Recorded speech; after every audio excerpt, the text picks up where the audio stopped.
tutafungwa. Of course tunakubali kwamba Simba is one of the biggest team. Al Ahly mwenyewe anafungwa. Huyu tunayesema leo ni mbovu alimfunga I'm sorry, walicheza derby sijui na timu gani, mimi niliwaangalia. Alifunga waliofunga goli moja. Kwa is one of the best team. Sisi kwenye kundi letu ni wagumu. Sisi tunasema Stade Malien tunawaweza. Jana wamedraw na Experience de Tunis, timu ya 4 sijui ya 3. Seriously, tuache ya mambo. Hivi tunaongea kwa sababu ya miemko. Na of course jana Yanga alicheza mpira mzuri. Mimi I have to say this, Yanga alicheza vizuri. Watani attack, I don't care. Leo mlikwama wapi? Katika uwanja wenu wa nyumbani. At some point unajua kuna sehemu yeye mwenyewe kocha anachanganyikiwa, lakini tumseme vibaya.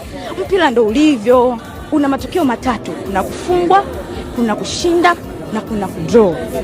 Tusio mashabiki tukiwa sikiliza. I don't want interruption please. Tusio mashabiki kwamba tukishinda kocha ni mzuri. Mpira matatu, akifungwa aondoke. Tuache. Sisi sio timu ya kwanza kufungwa nyumbani. Nakumbuka last time tulifungwa na Raja Casablanca 3 na tukupita. Tulimtandika Vipers kwake. Tukaja hapa tukamtandika kwa kishindo. Yani tuache ya mambo. Sio kwa timu hiki vipi? Mimi sitaki interruption na mtu. Sitaki. Timu hii ndio tulienda nao finali mwaka jana. Hao hatujui. Almost 14 players walikuwa wageni. Okay, Jefa, sijui Mkwala, sijui nani. Yani mimi nishukua tu nafasi kusema let's calm down. Yani mimi najua watu wamepanic kwa sababu jana Yanga amefunga. Instagram itaongea nini? Tuache. Yanga wamecheza vizuri. Mimi I have to admit this.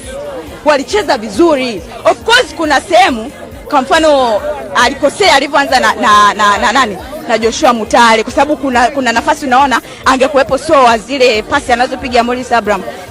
Lakini we don't know, maybe Mungu alipanga iwe hivi. Hatujui nini kitakuja mbeleni. Tulipigwa chuma 3 dada.